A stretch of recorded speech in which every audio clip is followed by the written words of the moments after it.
ETF를 여러 종류 사다 보니까 이제 배당이 너무 자주 들어와서 기억도 못하겠고 매번 다시 주문 내는 것도 슬슬 귀찮아지죠. 이럴 때 선택할 수 있는 것이 바로 TR ETF입니다.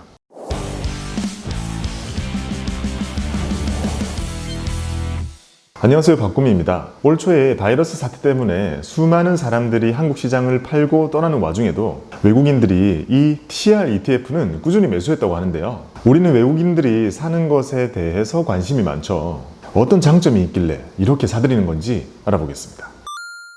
먼저 TR ETF란 ETF의 이름 맨 끝에 TR이 붙으면서 끝나는 이런 친구들인데요. 여기서 TR이란 토탈 리턴의 약자입니다. 간단하게 분배금을 알아서 재투자해주는 ETF라고 합니다. ETF도 계속 가지고 있으면 배당이라는 게 나오는데요. ETF가 담고 있는 수많은 주식들에게서 계속 배당이 나올 거잖아요. ETF는 이런 것들을 잘 모아서 가지고 있다가 정해진 날짜가 되면 ETF를 가지고 있는 주주들에게 이 배당을 줍니다. 배당 나오는 거를 모았다가 다시 준다고 해서 분배금이라 부릅니다. TR ETF는 이렇게 ETF에서 나오는 배당금을 주주들한테 주는 게 아니라 바로 재투자하는 ETF를 말합니다. ETF에서 빠져나가는 현금 없이 ETF에 투자한 것에서 발생하는 수익을 한꺼번에 다 준다고 해서 토탈 리턴이라고 부릅니다. 그래서 우리가 잘 아는 코덱스 200은 코스피 200 지수를 추종하고 코덱스 200TR은 코스피 200TR 지수를 추종합니다. 코스피 200TR 지수 자체가 이 코스피 200에서 분배금을 재투자했을 때의 결과를 추종하는 지수입니다. 참고로 우리한테 매우 익숙한 코덱스 200처럼 분배금을 현금으로 주는 이런 ETF들을 PR ETF라고 합니다. 현금으로 주니까 프라이스 리턴이라는 뜻이죠. 우리가 볼 때는 이 TR이 안 붙어 있는 거는 다 PR ETF라고 보시면 됩니다. 배당을 안 주고 재투자하는 ETF, 그리고 배당을 현금으로 주는 ETF, 이렇게요. TR ETF의 현황에 대해서 말씀드릴게요. 2017년 말에 삼성자산운용이 처음으로 TR ETF를 출시합니다. 그게 코덱스 MSCI 코리아 TR ETF입니다. 이름이 좀 길고 이상하죠. 이건 왠지 딱 봐도 외국인들을 겨냥한 게 아닐까, 이런 추측을 해볼 수 있죠. 이게 출시된 이후로 줄곧 TR ETF 시장은 커져왔습니다. 이제 2년 반 정도 지났는데 현재 거래되고 있는 TR ETF는 17개 정도 됩니다. 2017년 말에는 TR 잔고가 1.6조 원이었는데 2019년 말 기준으로는 7.3조 원 정도 되니까 시장이 한 7배 정도 성장을 한 거죠. 물론 ETF 시장이 커진 것도 있지만 그것보다 TR ETF가 더 빨리 성장한 건 맞습니다. TR ETF가 시장에서 차지하는 비중도 2017년에는 3% 정도였는데요. 현재는 15%가 넘습니다. 정말 큰 비중을 차지하고 이제 일종의 트렌드로 자리 잡은 겁니다. 특히 올해 1분기에 그 난리가 나 있는 와중에도 외국인들이 TR ETF를 계속 매수를 하면서 더 주목받게 되었습니다. 참고로 미국에는요, 이 TR ETF 지수가 훨씬 많은데요. 그 이유는 이 ETF를 사실상 만들었다고 볼 수 있는 이 존 보글이라는 분이 처음에 인덱스 펀드라는 걸 만들 때 이자를 재투자하는 TR 방식이 원칙이었기 때문입니다. 모든 이자를 재투자하고 비용을 매우 낮게 하고 장기적으로 껴안고 있으면 그런 조건이 갖추어져야 인덱스 펀드에 좋은 결과를 더 낼 수 있다, 이렇게 말씀하셨죠. 그래서 TR ETF를 매수하는 것이 어떻게 보면 가장 순수한 인덱스 투자라고 할 수 있습니다.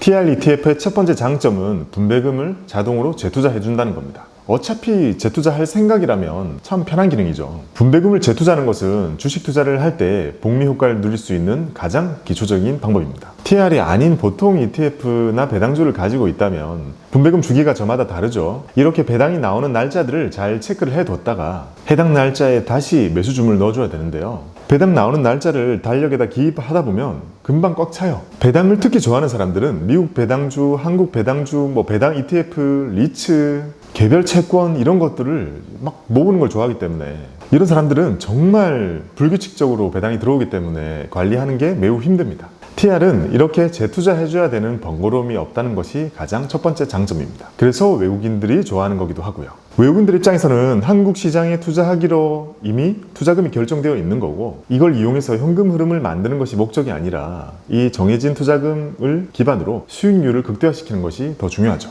근데 생각해보면 배당 좋아하는 사람들은 주로 통장에 현금으로 이렇게 탁탁 꽂히는 그 느낌을 매우 좋아하는 거거든요. 그 쾌감을 즐기시는 분들에게는 이렇게 TR이 안 맞을 수도 있어요. TR의 두 번째 장점은 장기 수익률이 더 높을 수 있다는 겁니다. 보통 ETF에서는 분배금을 현금으로 줍니다. 그 현금을 재투자할지 안 할지는 그때그때 투자자가 결정을 하게 되는 거죠. 재투자할 때도 있고 상황에 따라서는 그냥 쓸 때도 있고 불규칙적일 겁니다. 근데 TR은 나에게 선택권이 없고 자동으로 그냥 재투자가 되어버리죠. 결국 나의 의사와는 상관없이 계속해서 투자금이 커지는 구조입니다. 그렇게 복리의 효과가 발생하게 되고 결국 먼 미래에 시장이 상승한다면 얻게 되는 수익의 크기는 TR이 더 크겠죠. 월급 받으면 다 쓰는 친구랑 월급 받는 거 족족 다 아껴서 모으는 사람이랑 당연히 먼 미래는 아껴 쓴 사람의 자산이 더 크겠죠. 여기 이 그래프의 주황색은 코스피 200 TR 지수고요. 파란색은 코스피 200입니다. 시간이 지날수록 둘 사이의 간격이 점점 벌어지는 그 부분만큼이 배당이 재투자되어서 만들어낸 차이라고 생각하시면 됩니다. 결국 장기적으로 시장이 올라주기만 한다면 또는 우리가 시장이 오를 거라고 믿고 투자를 하는 거라면 계속해서 돈을 투입한 TR이 더 높은 수익을 보여줍니다.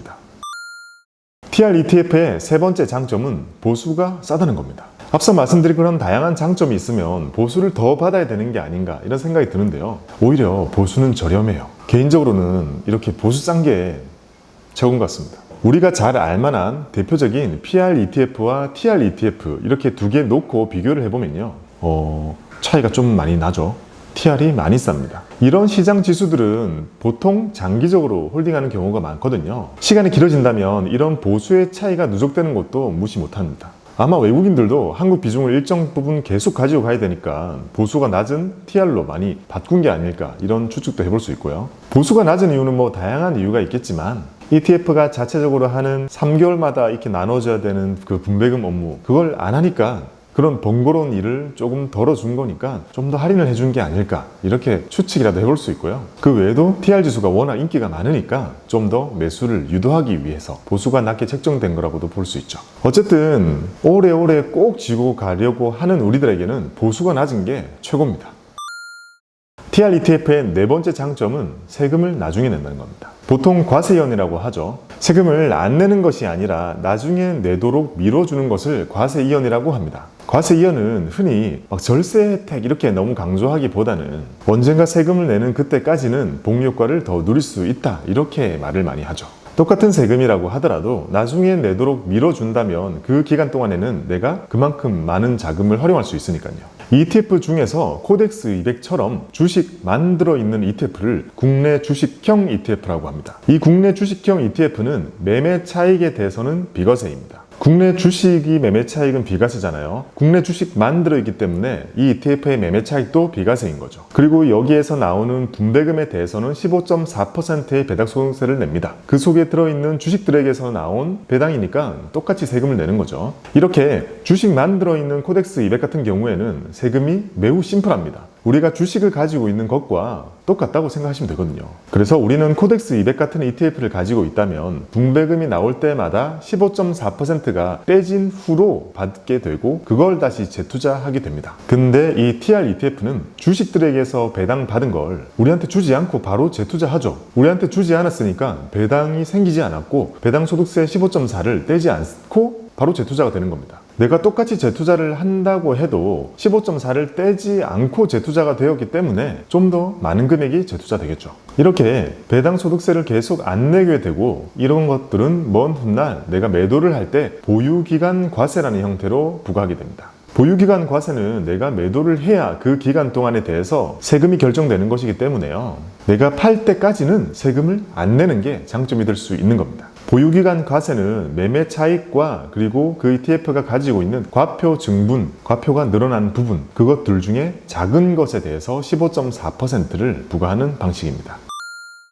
TR ETF의 첫 번째 활용 팁은 매도할 때 세금을 한꺼번에 낸다는 겁니다. 사실 이건 일종의 유의사항이라고 볼 수 있는데요. 배당을 안 받으니까 아예 세금이 없다고 생각하시면 안 된다는 겁니다. 일반적인 주식을 하거나 주식 만들어 있는 ETF를 한다면 매매 차익에 대해서는 비과세고 배당 받을 때만 15.4를 내잖아요. 그래서 배당 받을 때만 15.4가 원천징수 돼서 들어올 뿐이기 때문에 내가 언제든 가지고 있는 이걸 전체를 다 팔아도 세금이 나오지 않아요. 하지만 TR은 배당을 안 받는 대신에 그 속에 그 배당이 계속 조금씩 누적이 되고 있는 거죠. 그래서 오랜 시간 동안 매우 큰 잔고를 만들어 두셨다면 매도할 때 15.4%의 배당소득세가 발생합니다. TR은 국내 주식만 들어있는 ETF이긴 하지만 마치 우리가 앞서 배웠던 해외 ETF를 투자하는 것과 비슷한 계산식이 적용이 됩니다. 하지만 국내 상장되어 있는 그런 해외 ETF들처럼 과표 증분이 막 늘어나지는 않아요. 세금이 더 많지는 않아요. 다만 매도할 때 한꺼번에 다 나오기 때문에 많이 나온다고 느낄 수도 있고, 그리고 그 매도 시점에 과표로 잡히기 때문에 그런 점들을 미리 인지는 하고 있어야 되는 거죠. 원래 심리가 그렇잖아요. 혜택은 조금씩 받다가 뱉어내는 건 버벅 뱉어내기 때문에 항상 이쪽이 더 크게 느껴지는 거니까요. TR ETF의 두 번째 팁은 손실난 채로 매도하면 세금이 없다는 겁니다. 코덱스 200을 가지고 있으면 배당 받을 때마다 원천 징수한다고 했잖아요. 근데 이 TR은 보유기간 과세를 하잖아요. 보유기간 과세는 과표가 올라야 세금이 나옵니다. 근데 손실이 났다면 과표가 오르는 게 없죠. 그래서 세금이 없습니다. 그래서 일반적인 주식이나 코덱스 200이 못하는 걸 얘가 할 수 있는 것은 손실이 난 채 매도를 한다는 건 너무 슬프지만 그 와중에 더 내야 될 세금이 없다는 건 그나마 다행입니다. 일반적인 ETF라면 이걸 만약에 손절을 하더라도 그때까지 내가 배당 받을 때마다 냈던 배당 소득세를 돌려받을 수는 없는 거니까요.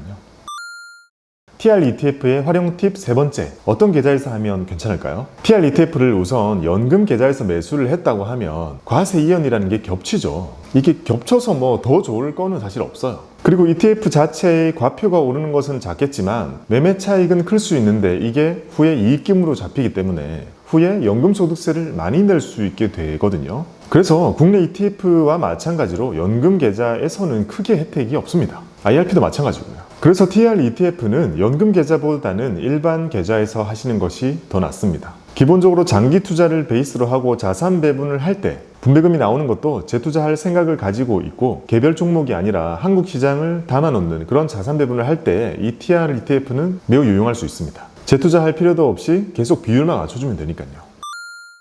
이번에는 대표적인 TR ETF에 대해서 소개를 드리겠습니다. 현재 17개의 TR ETF가 거래 중이지만 상위 10개 정도만 소개를 드리면요, 이렇습니다. 상위 10개라고는 하지만 자세히 보면 결국 200TR이랑 MSCI 코리아 TR 이렇게 두 가지 지수를 주로 사용하는 것을 볼 수 있죠. 200은 우리나라에서 만들어서 우리가 쓰는 거고 MSCI 코리아는 외국인들이 한국에 투자할 때 지표로 삼는 지수입니다. 미국의 모건 스탠리가 만들기 때문에 앞에 MS라는 게 붙죠. 이 두 개의 지수는 종목을 선정하는 기준 자체가 다르기 때문에 종목이 다르겠죠. 코스피 200은 코스피에서 200개를 뽑아서 만들어 놓은 지수이고 MSCI 코리아는 모건 스탠리에서 자체적으로 만들어 놓은 기준에 의해서 종목을 100개 정도만 담거든요.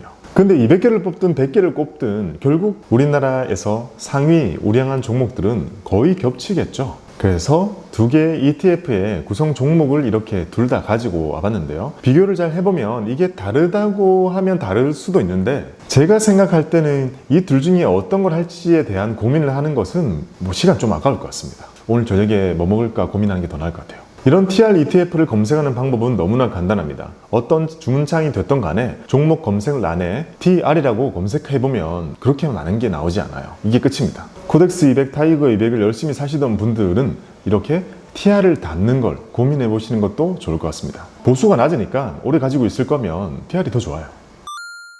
오늘은 TR ETF에 대해서 알아보았습니다. 사실 생각한 것만큼 TR을 파고 들어가면 별 내용이 없어요.